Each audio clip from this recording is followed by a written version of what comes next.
Hi guys, it's month 2, week 2. Month 2 is choosing prayer and week 2 is overcome week.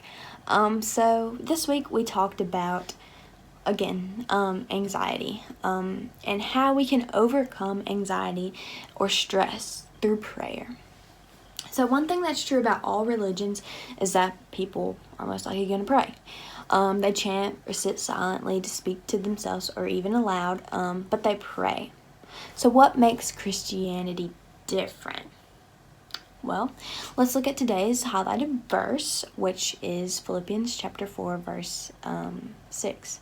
It says, "Do not be anxious about anything, but in everything by prayer and supplication, with thanksgiving, let your requests be made known to God."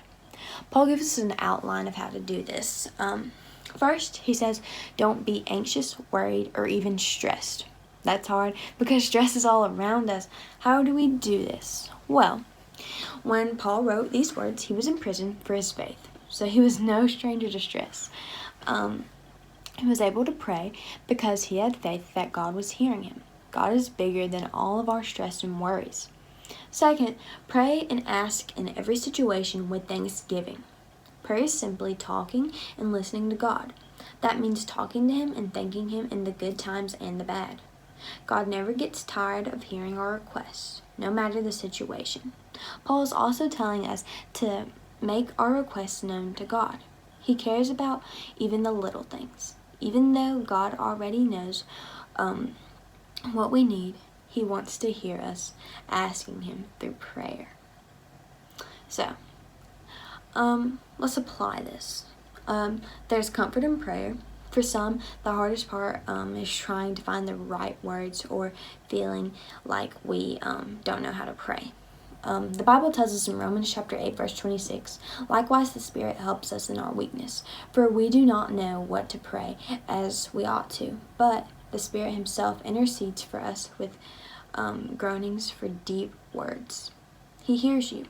What's keeping you from praying? Yeah, so that's something to think about. What's keeping you from praying? God's listening, so what's keeping you from it? So yeah, a big idea to remember is that you shouldn't be nervous or worried about anything. Talk to God because He cares for you. And yeah, so something else I want you guys to remember is that prayer doesn't change God. Prayer is going to change you. So yeah. Anyways, guys, thanks so much for listening. See you guys next week. Bye.